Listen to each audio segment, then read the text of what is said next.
Hey, it's Candy. Welcome to the shed. Going to be doing some Bible studying in here, and I thought I would record. Got the air conditioner going. Husband is on the lawnmower, so this loud and noisy. And we will just hang out and no real agenda, just studying in Esther. And so let's see what we can find in Esther. So I got the Bible knowledge commentary of the Old Testament, the New Testament also, but I have this on Esther, and I have some notes here and there that I've been taking along the way. And I'm just going to look in the scripture itself. Get this one so my eyes can see. If I'm hollering at y'all, it's because it's kind of loud in here to me. I don't know if y'all can hear me, but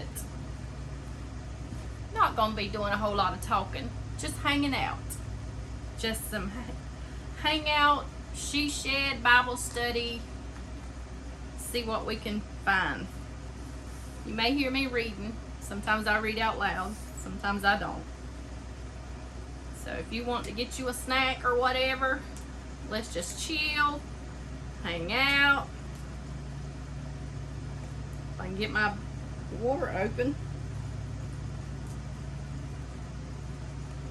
So the Bible knowledge commentary brings out that Esther was a book that takes place in the Persian period between 539 and 331 BC, after the Israelites had returned from the exile to the land of Palestine to rebuild the temple and to set up the sacrificial system. Most Israelite captives had, however, chose not to go back home. They just decided to stay where they were. And both Isaiah and Jeremiah urged the yet to be exiled nation to come out of the Babylonian nations. Isaiah 48 and verse 20, Jeremiah 50 verse 8, and 51 verse 6. This was after the 70 years of Jeremiah 29 and 10. And to return would be to return under the blessings and the covenant promises of Deuteronomy 28. So Esther and Mordecai had not returned. They had stayed behind, and they were living amongst the Persian monarch that is mentioned in the book of Esther, Xerxes, between 485 and 465. It says that some Bibles, my Bible, the KJV, says his name is Ahasuerus, but I think that is more like a title, not necessarily a name. Don't hold me to that, but I believe I read that somewhere. And so this takes place, the events in Esther took place around the events that is recorded in Ezra 6 and Ezra 7, and it is chronologically during the period of Ezra 1 and 1. And so that's how you can kind of lay it out in the storyline of how the story goes. So that's a little bit of background. It does say that copies of Esther was not found among the Dead Sea Scrolls. In the book of Esther, in our English version, we see no reference to the name of God or any mention of the laws or the sacrifices or the offerings or the things that a Jewish person living in the ways of God would have been living. Although I have read in some places where Esther took place during a time when it would have been like dangerous to mention God or his laws or things like that. So is probably the reason that the writer, whoever the author was, told the story without outright coming out and naming God. So that if these letters got passed around, or these writings got passed around, that it would not put anyone's life in danger. So, but we do see God's hand at work. He's behind the scene. He is sovereign. He is ruling from the throne in heaven, okay? So, he is on the throne and taking care of his covenant promise that he made to Abraham. So we do see that. So when you read in chapter 1 that it came to pass in the days of Ahasuerus, which reigned from India to Ethiopia, over 127 provinces, you see that it was a great amount of territory. So he was a very powerful king in the sense that he could conquer, he could go to war, he could gain territory, and he could hold that territory. So, you know, we do see that in the story, and you can read the story all about his partying that he was throwing here was to show that he was very capable of going to war and funding a war and maintaining a war and keeping his territory and conquering others. So you will see in the text all the mentioning of the greatness and the majesty and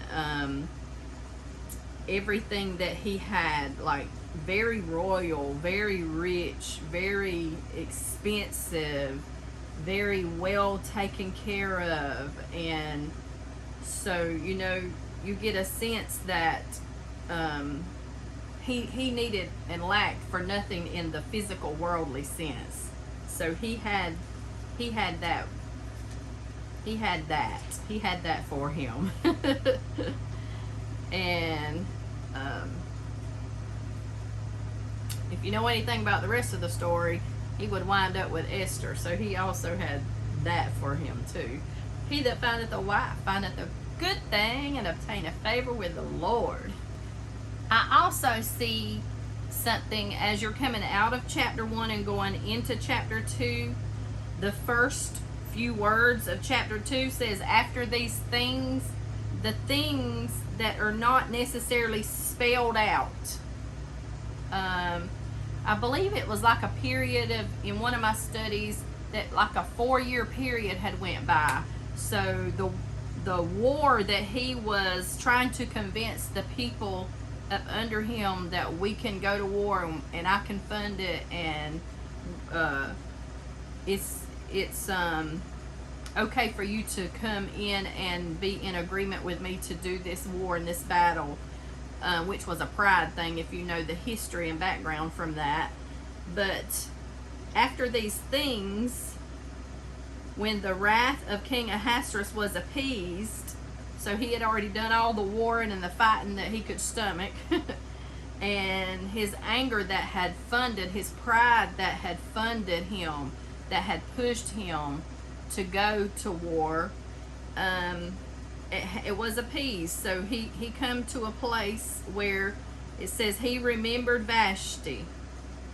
So you would have to remember now, Vashti was called to come before the king and she refused. And you will see a parallel later. You will see a reverse of that Esther, she won't be called to come before the king by the king, but she will be compelled to by Mordecai in order to plead for the Jews' life. And she goes unsummoned. Here Vashti is put away and Esther is shown favor later. And so that is just like our God. So as you read through, it helps sometimes to just read all the way through, then go back and reread and study, and you can recall things, and it will show you, okay, I can remember that's what's happening right now, but later it's going to look a little different in the story. And so those kinds of things will kind of click and come together for you as you read and you go through that. And so the same bunch of counselors that convinced him to do away with Vashti, they are now going to convince him to throw a what do you call that? When all the queens are, all the girls are coming out and they're dressing up and they're trying to win the beauty pageant. Lord of mercy, I went blank for a little bit there. But they're going to throw this big outlandish beauty pageant to find the king a new queen. And so it's kind of comical in a way, in a sense, but then again, you have to remember that God's hand is at work behind the scenes. Although Mordecai and Esther are out of place, so to speak, if you will have it that way, God uses their out of placement to do something that he wants to get done on the earth. And so it's human for us to read the Bible and say, you're wrong here and you should have been there and you blah blah, you blah blah, you. And we do it today in the world too. We finger point and think that we know so much, but see, God knows every piece of the puzzle because he sees the big picture. He doesn't just see you're not doing what you're supposed to be doing right there. No, he sees, because he's actually the one on the throne, in control and sovereignly reigning and ruling on the earth to accomplish what he wants done in the earth, in his purpose and his plan for salvation. And so we don't always see the big picture. We have it pictured in our own mind. Mentally, we will form an idea of something, but we're not God, and we don't know what God is planning to that extent. We do know that he's planning salvation, but we might not see the whole detailed, inscribed layout of someone else's life, or even in our own life. We have to trust God, to be that sovereign ruler, to be the king on the throne, like Isaiah saw the Lord on the throne. And when he got a real vision of the real Lord sitting on the real throne, the one that's really in control, and how awesome he is, then Isaiah could really see himself, not everybody else. Although he did see everybody else, but he first saw his true self. And so you see, the more you gain insight of who and how powerful and how everything that you can learn or possibly grasp a hold of in your mind, in your heart, if you see God for that awesome, powerful, magnificent King of all kings, ruler of the world, creator of it all, holding and sustaining it all, then it's kind of like a very humbling effect. And so as I read through Esther, I see a little orphan girl named Hadassah who probably felt like she didn't have a future or a hope. She probably felt like she didn't have a whole lot going on. Her parents were gone. She was raised by a family member, and she probably felt like to be the queen would be her chance at having a life. And little did she know it would be her chance to save a nation. My goodness. Little old orphan that nobody would think nothing about. God would use her, not a him, but a her, to save the Jewish people. I love the story of Esther. Love it. So amazing. It used to be my all-time favorite story in the Bible. Now I have so many of them that they're all my favorites, but I still love Esther. And it is more than just a love story or a real true life fairy tale, or if there is such a thing. That was a poor choice of words, but it is so much more than that. It is God's hand at work in the lives of humanity on the earth to accomplish what he wants done, regardless of who or what is coming against his plan. He still is large and in charge on the throne and getting it done. Now, we ain't even really got read anything, so I hope you're reading this.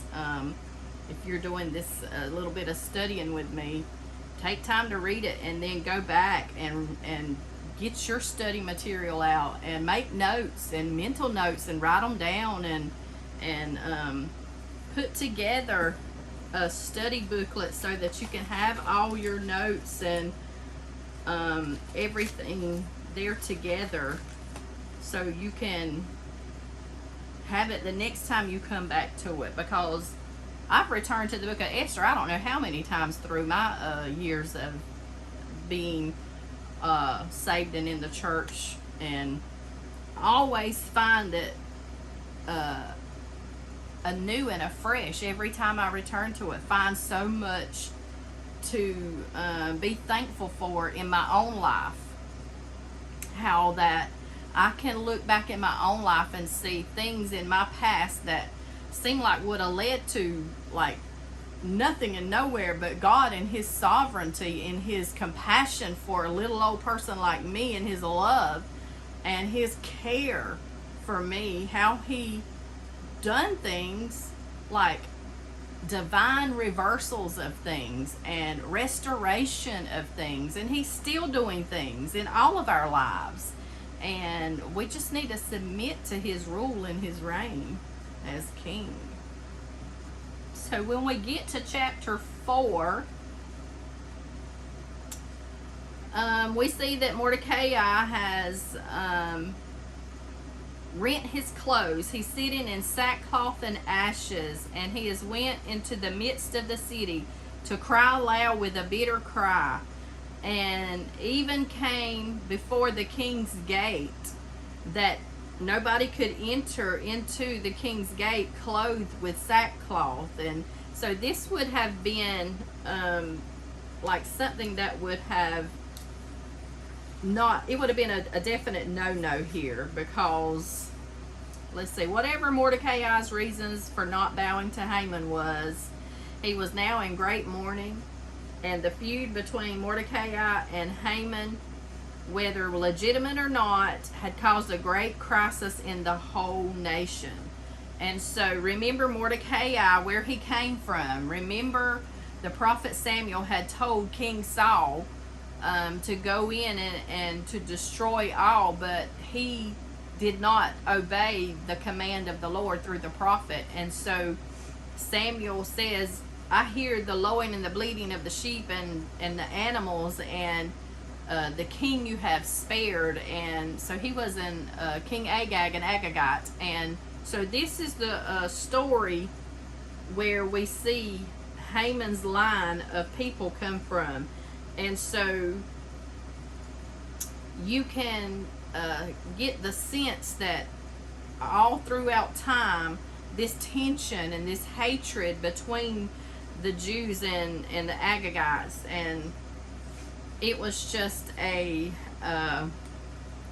was part of the storyline here. So you see that Pharaoh threw the baby Jew boys in, the Hebrew boys, in the river Nile to try and get rid of them. Then you see that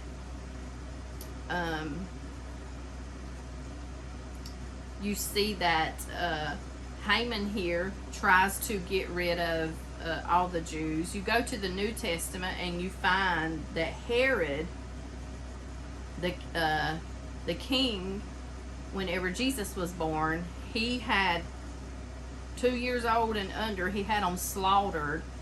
And then you look through history at the Germans, the Nazi, the concentration camps, and you see through time and time again, where God has stepped in and on the scene to save and rescue his people, because that is his plan, that is his purpose, and he is going to bring salvation to the world through the Jewish seed that would lead. Remember the story of Ruth, how that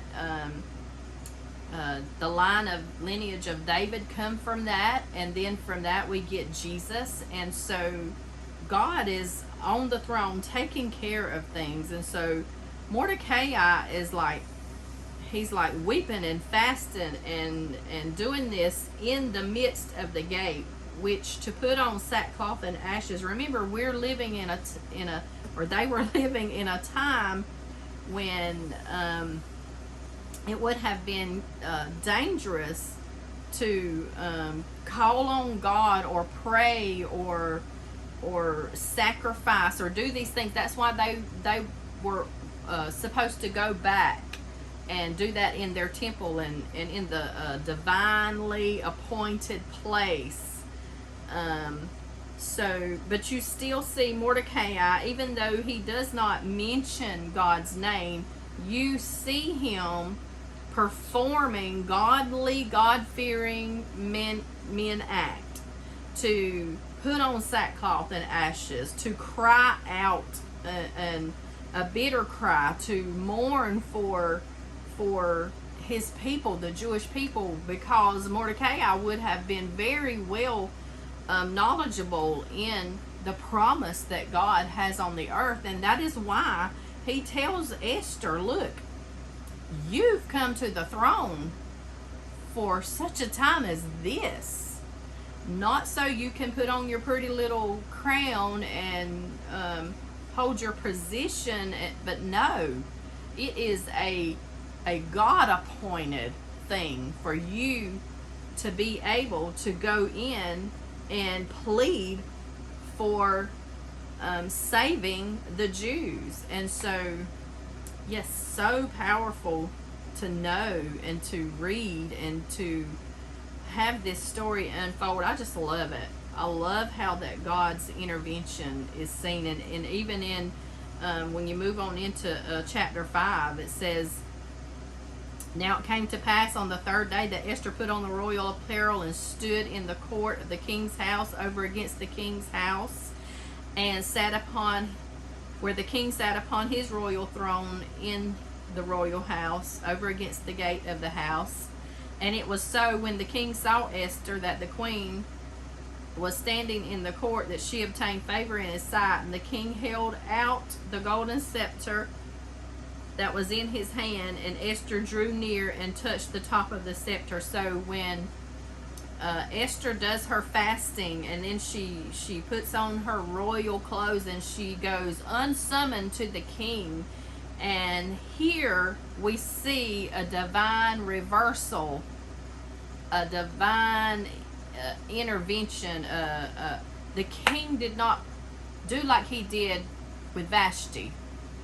He gave her favor and mercy, and you have to, I always read this and I think of that verse where it says the Lord holds the king's heart in his hand. And just like the rivers of water turn and go wherever, the Lord is guiding and directing, and that is God's rule from heaven, to soften a heart or even harden a heart when a heart has become so hardened that they refuse and reject God, and then they're hardened, because that's what happens whenever you are encountered with the Word. The Word is something that will show you who God is and who you are.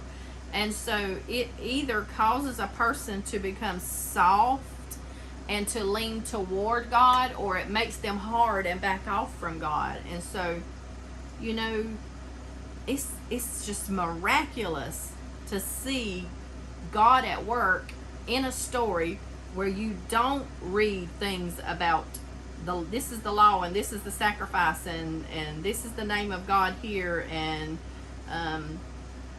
although fasting is mentioned here, you don't even read a prayer in here. And you see Mordecai sitting in sackcloth and ashes and crying bitterly, but there's no mention of what he prayed, if he prayed. Or Queen Esther, when she's fasting, you see the fasting is mentioned, but you don't read of like a certain prayer that was prayed. And so many things were like hidden in the scripture, like God is hidden in the text, but he is very much present and very well in charge and doing the works that only God can do in a time, in a situation when it looks like all hope is lost. There is still one on the throne. Okay, and we read on and we see that the king tells Queen Esther that what is her request. He's asking, it shall be given to you to up to half of the kingdom, it shall be performed. And to study that out, you will find that he's not actually offering her in a literal sense, I will give you half of the land, half of the houses, half of this, that, or the other. He's saying in a phrase that they would have known what it meant. And so for us to know what it means also helps us to understand. What he is saying is, whatever you ask, whatever your request is, it's going to be granted. You have found favor. And so she answers and she says, my request and my petition is, if I found favor in the sight of the king, to grant me to perform my request, let a banquet be prepared, and then you and Haman come to my meal that I'm going to prepare, my banquet. You know, we had a banquet earlier in the story, and it was one that is going to look, the scenery, the whole picture of it is mirrored here. We see difference, a very vast difference in what's going on. There, the banquet was to show that I can go to war in the physical, and I can conquer over humans and territory in the flesh. But here, what is so powerful and that you don't really see spelled out for you is Esther has been warring, and Mordecai, with their fasting and in their actions. Their faith went into action, and so they're doing something that is taking place. Spiritual war is going on behind the scenes, and so this spiritual war is God being king, and he's ruling and calling the shots and giving the orders, and he is the one who is making sure, because God never lost a battle.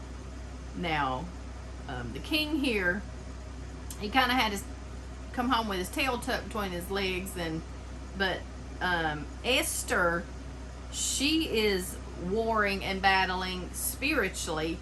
And read Ephesians chapter 6 and know that the weapons of our warfare, they're not carnal. They're mighty through God to the pulling down of strongholds. And we see that wicked Haman, the villain in the story, it is the devil, it is Satan who is pulling Haman's strings. And yet God, he's never been conquered over. He is the conqueror.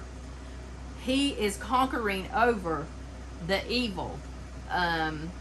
We war not against flesh and blood, but against the spiritual things, the principalities in the air and darkness, and you see a difference in that war and this war, and you see a difference in the earlier banquet and feasting, and a difference in the feasting and banquets going forward. And so good. Such a powerful book in the story of Esther. Like, I mean, it's just wonderful. I may not have it all down pat, but I got the gist of it, okay? God is in charge. He is on the throne. He is ruling and he is reigning. And we do have men and women in place on the earth. And God is working with us. He's working in and through us. And we are not perfect, but yet he is perfecting everything that concerns us. And so good, so rich, so powerful. And so as you move on, you see, you read here how that Mordecai has convinced Esther, and she's went in and done the beckoning, and then she's throwing this banquet, and she reveals the hidden thing within herself. If she had made known that she was a Jew, she would have never been permitted in their day, in the context of how things went on in that time, she would not have been permitted to be a Persian queen. And so you see how the king got bad advice from bad counsel at the beginning, but Esther got good advice from a godly counsel that led to the unfolding of the story. And so she reveals that this wicked Haman has been plotting and planning to kill not just her, but all her people. And she says in 7 and verse 6, Esther said, the adversary and enemy is this wicked Haman. Then Haman was afraid before the king and the queen. You see, he thought he didn't have to fear anything. But I'm telling you, when God's got a person in place, in a position, seated somewhere, you better fear God. You better show reverence to God. So he feared and was afraid before the king and the queen. And then she has just laid it all out and told, this is what's being done to me and my whole, not just me, not just my family, but my whole entire race of people, the God-fearing people, the people that God has chosen, the people in the nation that God birthed and put together, the seed of God's people. Okay, as we look on past, we can see that Haman had made some gallows. He was going to hang Mordecai. He hated him. He hated the Jews. He wanted them completely gone. But that very trap that the wicked enemy laid for God's people, that enemy fell into that trap. And that very weapon that was formed and fashioned to be against God's people, that thing turned back on Haman, the villain in this story. And so Haman and his 10 sons were killed. The Jews were given victory because although the king's word that had been sent out, that decree could not be changed, a new decree could be decreed and sent out, and it gave the Jews a fighting chance. And what it did was done in such a way by people who were divinely appointed, divinely positioned by God to cause divine reversals to occur. And so then the people feared God's people so much that they decided they wanted to become Jews too. And so as you see this story unfold, and you see how that God literally caused the enemy to fall into their own trap, and what the enemy meant for evil, God worked it for good for the Jewish people, because it gave them a recognition of being God's children in a place that was never seen to be done in this way before. And so, you know, the king's ring sealed it, and the letters went out, and the writers went out, and God's word, like whenever he sends forth his word and we return it back to him, that word does not return void to him. And so God is working behind the scenes. Spiritual warfare is going on in this story as God steps in and on the scene and uses a man and a orphan girl to cause the very annihilation of the Jews to not happen. He stops it. He is in disguise. He is covert. You don't see him mentioned here, but you see his hand at work here. And so you read on and you see that in chapter 8 and verse starting at 16 right here, it says, well, let's back up to 15. Mordecai went out from the presence of the king in royal apparel, blue and white. And so now you see Mordecai is not in sackcloth and ashes. Now he's dressed in royal robes, and he is in a position that is being elevated. And you see that the Jews had light and gladness and joy and honor. And in every province and in every city, wheresoever the king's commandment and decree came, the Jews had joy and gladness, a feast and a good day. And many people of that land became Jews, for the fear of the Jews fell upon them. And so in a place, in a time, in a culture when this was not a thing, it became a thing, okay? Don't tell me God can't do a new thing, because he can. And so you see, as you read on, how that the queen, she goes to the king again, and she makes a new request. Remember, her first request was for 2 banquets. And so that's where she carefully unfolded the truth, and light come into a dark situation.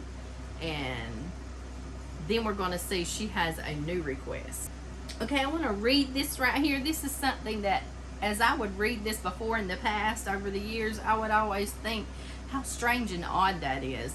But there's sometimes things hidden that becomes revealed to us as we return to the story later. And so this time I learned something, and I'm not sure if it's in this commentary, but I know that through my studies I found out something that was very interesting. Let's see.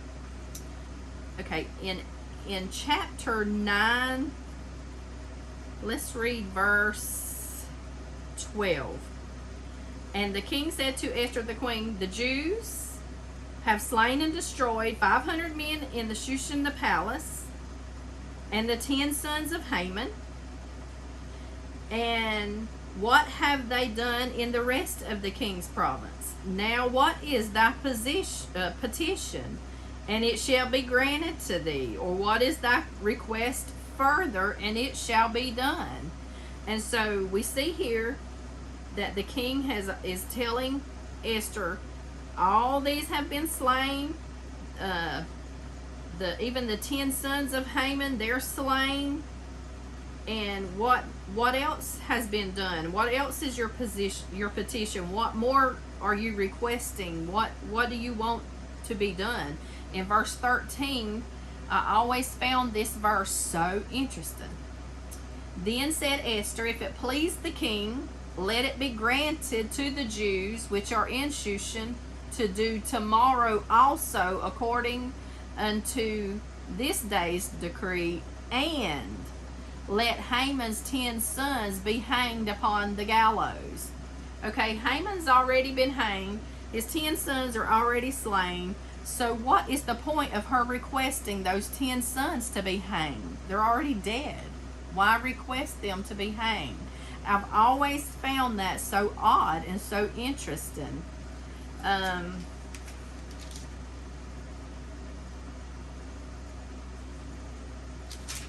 So let's see what, I said I wasn't going to do a lot of talking, and I have done nothing but talk.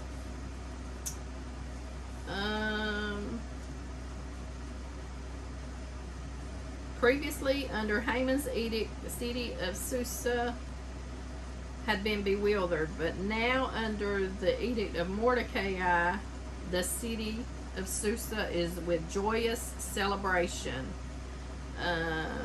Their rise to power caused many Gentiles to become Jewish proselytes. God's good hand was then becoming obvious to a world at large.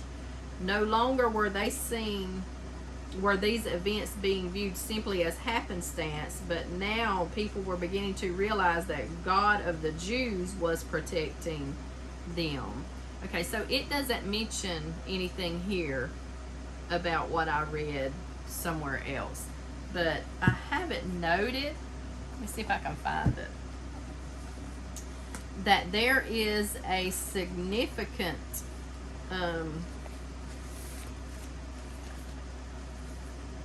parallelism between Haman's 10 sons and the Antichrist, the 10 kings in Revelation during the end of times study there. How, anyways, let me find my little notes here because I don't want to botch this up.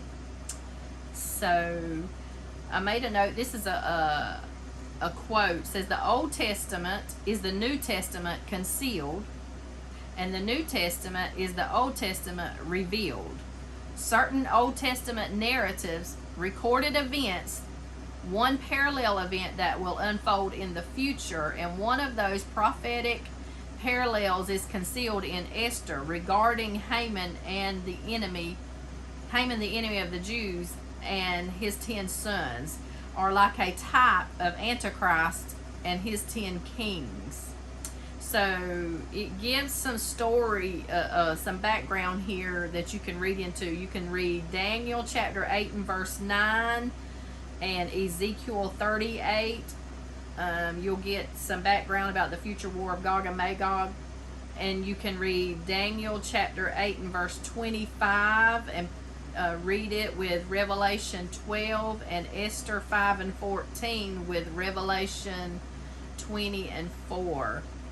And so also you can see Daniel 7 and 7, 19, 20, 24. Also Revelation 12 and 3, Revelation 17 and 12. You can see things where Mordecai refuses to bow, and then you see that there's a remnant later in Revelation that will refuse to bow. And you can see that the 10 sons of Haman were all for helping him with his plot and his plan to destroy the Jews and God's people. And you can see in the tribulation in Revelation, as things are being poured out, that the 10 kings assist the Antichrist. And you can also check out Esther 7 1 through 10 and Revelation 19 verse 16. Also 2 Corinthians 11 and 2 and Revelation 19 and verse 9. And then you can see that there was, if you read about this in history, you won't find this. I'm not sure what commentary this was found in, but there was a rabbi, a Belzer rabbi, that whenever he was looking through the ancient writings of the scribes and stuff, he noted that the Haman's 10 sons were double referenced. And so here you see a double reference in Esther of the 10 sons are killed, and then she requests they be hanged. So it's like a double mention. And so this double reference where the 10 sons of Haman was found written in 2 parallel columns on a biblical scroll. And so this rabbi made an interesting note how that was odd, because it had not been found or seen elsewhere in a biblical scroll in that sense. And so Esther 9 and 10, again Esther 9 and 13, and then Revelation 17 verses 12 through 17. Just some interesting stuff to read and study out and look into and pay attention to. And so, you know, as you read through Esther, you can see, let's read the very last chapter, Esther chapter 10. And King Ahasuerus laid a tribute upon the land and upon the isles of the sea, and all the acts of his power and his might, and the declaration of the greatness of Mordecai, whereunto the king advanced him, are they not written in the book of the Chronicles of the king of Media and Persia?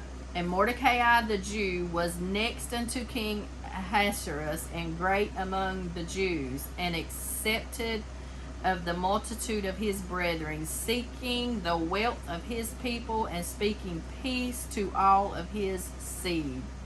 And so, what a beautiful story, the story of Esther as it has unfolded, and so amazing, so rich, and so good.